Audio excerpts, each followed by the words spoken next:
pouco comprida, porque o Antônio Jerônimo da Rocha, que é o pai do Major Isidoro, o Isidoro Jerônimo da Rocha, comprou essas terras a Dom Pedro II, a corte portuguesa, né? E nessa compra, ele, numa caravana, ele trouxe toda a família, né, inclusive escravos, carpinteiros, e se locando aqui, onde nós estamos, né, à margem do Riacho do Sertão. E dessa vinda, o Antônio Jerônimo da Rocha veio com 9 filhos.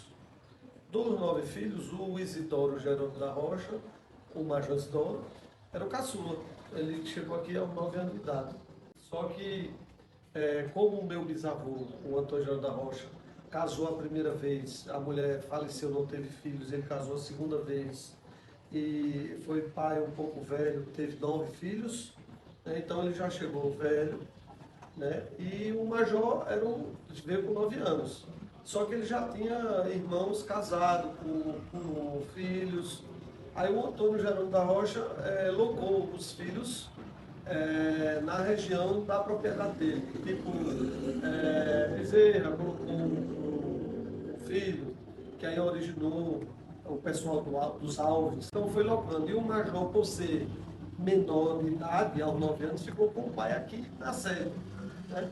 Então foi se passando o tempo, né? O Major crescendo, como eles são descendentes de portugueses, e na época eles sabiam ler e escrever, já tinha escrita, e praticavam isso, né? Porque naquela época dificilmente tinha pessoas que sabiam ler e escrever. O Major, sendo uma pessoa inteligente, foi crescendo junto com o pai, né? Então o pai ele se tornou um homem e o braço direito do Antônio Jerônimo da Rocha. Então o pai morreu, o Antônio Jerônimo, meu bisavô, e o Isidoro se tornou o chefe da família, mesmo sendo um caçula. Então foi o Isidoro Jerônimo da Rocha que arquitetou tudo. Ou seja, qual era o objetivo dele? O objetivo dele era de Sertãozinho, que chamava Sertãozinho, fazer um povoado, um distrito e futuramente uma cidade, né? Por isso que na gestão dele, ele locou a feira de Major Isidoro, que a segunda-feira foi o nosso avô, meu avô, que determinou segunda-feira, só para vocês terem ideia. Então isso aí já vem de tempo, né? E no início ele bancava os feirantes, vinha feirantes, só que não tinha ninguém, sobrava muita comida, muita coisa, então ele pagava, né, o que restava para poder o pessoal voltarem, né? Então ele passou um bom tempo realmente fazendo dessa forma para poder a feira, vamos dizer assim, pegar o status de feira. No intervalo disso, ele pegou sobrinho, aí orientou para ser padre, né? Então pegou outros sobrinhos para ser professor, tá entendendo? Então o povoado, o sertãozinho, foi basicamente dessa forma, né? Então por isso que também primos com primos se casaram, né? Então todas essas famílias são Rocha, né? O Rocha que é o tronco, na realidade. E o Major, ele casou a primeira vez, a esposa não teve filhos também, né? E a segunda ele teve 9 filhos. Era uma viúva que já tinha 2 filhos de Jacaré dos Homens. Naquela época não era amor, era arrumava casamento. Então veio a viúva, casou com ele, e essa viúva com 2 filhos, mas teve mais 9 filhos. E dos 9 filhos, o terceiro de trás para frente era o meu pai, Valfrido Rocha, né? Na realidade, entendeu? Então, mesmo sendo naquela época, como não tinha educação aqui, os filhos do Major saíam a cavalo, ia para Palmeira dos Índios, pernoitava lá, de lá, no outro dia de manhã, saía a cavalo, pernoitava em Viçosa, para o terceiro dia chegar em Maceió, entendeu? Então lá em Maceió não tinha estudo, não tinha mais estudo em nenhum canto. Lá, até o científico, né? Então, dos filhos, meu pai, o Valfrido, não quis, fugiu, e os outros quiseram se formar, né? Porque o que o Major queria era que eles tivessem curso superior. E como não tinha curso superior em Maceió, eles pegavam o vapor, um navio menor, que saía de Maceió e ia para o porto de Salvador, que naquela época a faculdade, a universidade que tinha na Redondeza era em Salvador, entendeu? Aí lá teve meu tio que foi médico, o tio Ezequias da Rocha, teve minha tia Ciarinha, que foi a segunda médica do estado de Alagoas, teve mais 2 tios meus que foram jornalistas, tá entendendo? Então, basicamente essa história. Então, quando ele faleceu, o Major Isidoro, né, e o filho sendo senador da República, o Ezequiel da Rocha, então ele teve a oportunidade de conversar junto com o pessoal do Senado, né, da bancada, para fazer com que o Sertãozinho se transformasse em uma cidade. Só que não para ele querendo que o nome do pai fosse o nome da cidade, mas e sim defendendo que o distrito fosse o município, né? E o pessoal, o povo, a população, né, teve um tipo plebiscito, né? Que a população realmente sugeriu que o nome da futura cidade fosse Major Isidoro. E hoje é Major Isidoro.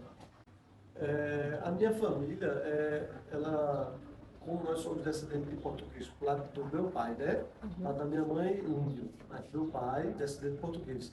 Nós somos descendentes dos Dantas Rochas, que colonizou a margem do Rio São Francisco.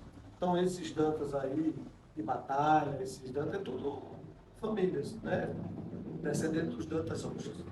Sempre esse pessoal que tinha cultura, sempre se destacaram, né? Veio com muita informação, aqui nessa região de gado, de fazenda, né? Então, o meu avô, o Major Isidoro, era muito conhecido, né? Muito conhecido. Então, diz a escritura, ele como tinha a escritura, sempre anotava tudo, nós temos isso aí tudo, que o pai do Lampião era comerciante. Como naquela época não existia muita gente, então o comerciante conhecia o outro comerciante que era rico, tinha poder, entendeu? E o pai do Lampião era uma pessoa realmente importante, um comerciante rico, entendeu? Lampião já passou aqui, né, assim, pelo que tem escrito, ele já passou aqui mais ou menos 9, 10 anos de idade, então já esteve aqui nessa casa, tá entendendo? Com o pai. Por isso que eu não me recordo a data, mas tem a data aí direitinho, que quando o Lampião chegou próximo ao distrito Sertãozinho, né, que naquela época, Sertãozinho pertencia a Santana do Ipanema, só para vocês terem ideia, né? O Lampião e o bando ficou próximo aqui, né? E o major juntou a família e as pessoas, armaram, né? Nós temos foto disso, da data, no dia, tiraram foto, e que esperando o Lampião, achando que ia invadir o Sertãozinho, entendeu? Só que Lampião, nessa espera, Lampião mandou um cangaceiro, né, veio a cavalo, veio conversar com o major, chegou aqui na nossa casa e chegou e trouxe o recado do Lampião. Aí o Lampião chegou e disse assim, enquanto o padrinho Major Isidoro estivesse vivo, Lampião não ia entrar em Sertãozinho, né? Então, assim, naquela época existia o respeito, né? Então, como o Major, ele conhecia o pai dele, então era como se fosse um padrinho, né? Então, disse, enquanto o meu padrinho, Isidoro Jerônimo da Rocha, o Major Isidoro, estivesse vivo, Lampião não entraria em Sertãozinho. E, dito isso, ele não entrou. Meu avô mandou matar uma reis, né? Mandou matar uma novilha, né? E juntamente com mais um funcionário dele, um empregado dele, e com o cangaceiro, foi levar onde estava o bando. Então o major realmente mandou alimento. Na casa tem porque é uma casa realmente muito antiga. Só para vocês terem ideia, esse quarto aqui, meu pai nasceu em 1903. Toda a família nasceu nesse quarto. E eu fui o último a nascer nesse quarto. Eu nasci em 1969. Então a família todinha nasceu no mesmo quarto, né, e nascemos de parteira. Não, ninguém foi para hospital, entendeu? Então assim, é um fato que eu vejo realmente muito interessante, né, muito importante. E o outro fato é é em relação ao tempo dela, né? Então a gente conserva, está passando de pai para filho, filho para neto, e aí vamos em frente. Então, para mim, esses dois pontos realmente são importantes. Essa casa, ela não, ela hoje ela é a única, a mais velha do município de Major Doro, ok? Só que a casa mais velha não era essa. Era a casa do meu bisavô Antônio Jerônimo da Rocha, que se localizava ali na Quitéria Calçado, entendeu? Só que ali ficou responsável um outro filho do Antônio Jerônimo da Rocha, um filho mais velho. Só que ele não teve a visão de conservação, né? Mas nós, da ramificação do Major Isidoro, né? Nós fomos criados com a visão de que a gente tem que preservar a nossa história. Por isso que hoje ela está dessa forma, né? Na realidade, o que nós queremos é deixar um legado. A família Rocha, eu posso até falar a família Rocha pelo nome do meu avô, o Major Isidoro, que a gente quer deixar um legado para a população, para a sociedade. Então, nós queremos que realmente a casa ela perdure depois que a gente vá. Então, eu e minha irmã, eu e Jamile Rocha, minha irmã, nós estamos preparando os nossos filhos, né, para que dê continuidade, entendeu? Infelizmente, Brasil, a gente sabe como é que rola as coisas. Nós não temos intuito de maneira nenhuma por questão política. Isso aí é uma questão histórica, uma questão cultural, independente de quem quer que seja. Mas, infelizmente, os políticos muitas vezes confundem a situação, entendeu? E eu acredito que não deveria confundir. Nós queremos, assim, uma oportunidade de mostrar esse projeto que nós temos na casa, né? Eu digo isso que é um projeto. E essa casa não é minha, nem da minha irmã, nem da minha família. Essa casa é nossa, de um sentido amplo, né? E queremos a oportunidade de conversar, de tentar formular um trabalho junto para poder a gente fazer com que essa casa ela perdure pelo bom tempo, o máximo possível de tempo.